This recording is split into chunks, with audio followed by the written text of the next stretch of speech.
Hi everyone and welcome back to this slightly crazy DIY experiment. I want to try making a squishy that's exactly the same size and shape as a retro YouTube golden play button.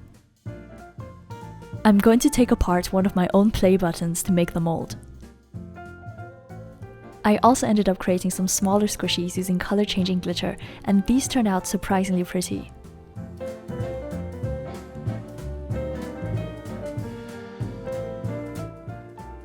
So let's start from the very beginning. Lots of people might think I'm insane for using my play button in a DIY, but I actually have 3 of these. This was the result of a very strange glitch back in 2016, and I even have a video about that here. Basically, after you reach 1 million subscribers, YouTube sends you a code and then you have to go to a specific website to redeem this. All the information gets sent to a factory who makes these awards, and the button gets shipped to you directly via FedEx. When Cute Life Hacks crossed 1 million subs, I applied for the button as usual, but I ended up getting 2. Around the same time, there were also reports of other channels receiving duplicate golden play buttons. The most likely explanation was that there was a mistake at the factory, so they ended up processing some of the orders twice. Of course, this was fixed relatively quickly, and YouTube changed over to the new button design soon after that. However, I love the look of these old buttons, and I'm really glad that I still got to have one of these. I actually made a DIY using my silver play button many years ago, and a lot of viewers were upset, saying it was disrespectful. Obviously, I treasure this award, and the button itself doesn't get damaged anyway, and I always put everything back together again. The only difference here is that the golden play button was covered by a black velvet fabric, and this made it a bit harder to take apart than the silver one. Of course, this fabric can't be replaced, but since it's on the back, it doesn't make a big difference. Considering that I have 3 of these, it almost seems like a shame to just leave it in the packaging, and by making this DIY, the button gets immortalized and shared with many more people. So after I finally managed to remove all that fabric and all the pins, I popped the backing board away from the frame and unscrewed the button. This feels very heavy and luxurious in my hand, and I believe it's made from 24-karat gold-plated brass. The gold does pick up handprints quite easily, but these can be easily buffed out using a soft cloth. This next part is actually the trickiest, because I have to make a mold using 2-part silicone putty. This stuff was expensive, and I'm sincerely hoping that I don't mess up my only shot at making the mold. The size of the button means I need a lot of putty, so I bought a total of 600 grams. First, I mixed all the putty together and then created a ball that was big enough for the entire button. I actually learned from making the silver play button mold that you are a lot less likely to get air bubbles if you press the object into the putty rather than pressing the putty onto the object. So that's exactly what I'm doing now. I'm pressing the play button downwards whilst carefully pushing the edges of the putty inwards so it picks up the entire shape.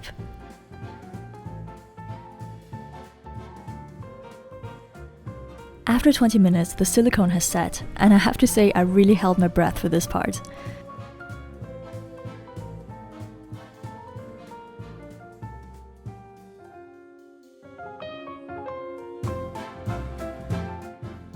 Thankfully, the mold turned out just as well as I'd hoped, and even though there are a few air bubbles, you can clearly see the outlines of everything.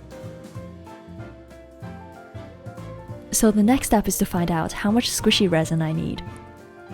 I'm simply using 100 milliliters of water, and I'm pouring this inside repeatedly to see how much volume it holds. The result was about 280 milliliters, so I'm going to go with 300. Just for comparison, here's the mold from the silver play button, and you can see how much smaller it is. Back then, I made an edible play button using ginger ale jelly, and I still remember how much I liked the transparent effect. So this time, I also want to try a transparent button, but using squishy resin and glitter instead. This is Sophie & Toffee Squishy Gel, which was one of the best products out of all the brands I tested. One advantage of making such a big batch is that I don't have to measure anything, and I'm simply emptying all the bottles into a measuring cup and then giving it a good mix. I'm also keen to test out this color-changing UV glitter that I got from AliExpress. From experience, UV products tend to be a bit hit and miss because some colors react better to sunlight than others. This is another video I made using UV pigment in case you want to see it in more detail. I'm going to go with this yellow to pink glitter, which I think looks closer to the original golden shade of the play button. It's important not to use too much glitter when making squishies, which I found out in this video because they'll just settle to the bottom and turn your squishies scaly. I'm adding just enough here so you can still see some gaps between the glitter particles. Then I'm pouring everything into the mold, and even though it did spill out of one corner, I think it held up pretty well.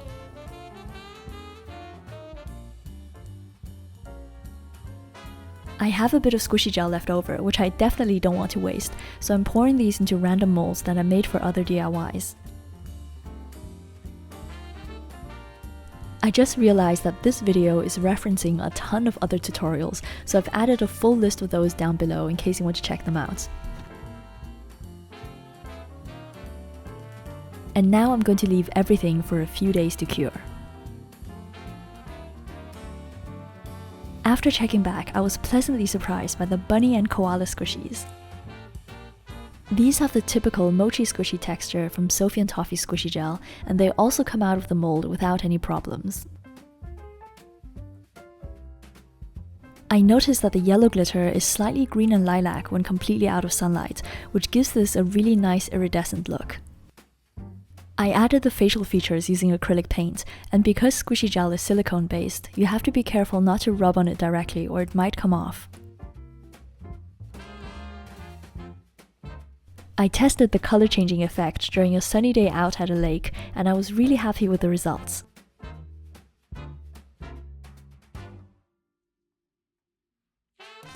The pink color is definitely noticeable, but it's also quite subtle, which makes this very cute and aesthetic.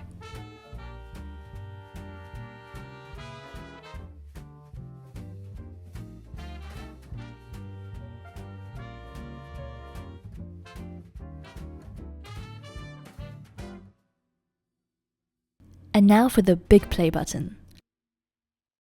The larger surface area made it harder to get out of the mold, and I was getting a bit worried that it might end up sticking to itself.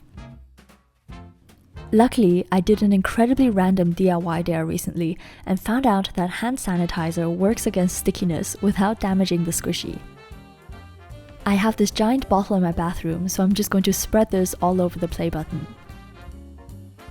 This process reminds me quite a bit of using contact lens solution or slime activator on your hands so they don't stick to slime. I'm working slowly and carefully and using my fingernails to help detach any glitter that might be stuck to the mold. I was eventually able to detach everything in one piece. However, I realized that even though the squishy is very wide, it wasn't very thick, and this might cause a few problems. The squishy gel is optimized for smaller and thicker molds, so you can get the perfect squishable texture. When applied to a large flat design, it becomes a bit too soft to hold its shape. As you can see here, this turned out almost like a glittery membrane over my hand. It does look incredibly pretty though.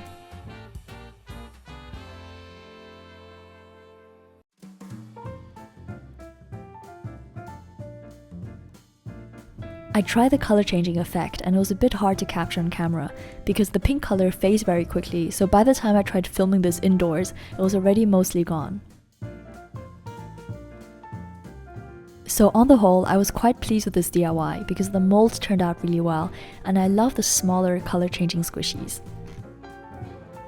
The big button was a bit too flimsy, so I might repeat this experiment using plaster, craft resin, or even chocolate. I really hope you enjoyed this DIY, and please follow me on TikTok as well. I'm Joanna, thank you for watching, and I'll see you in my next video. Bye!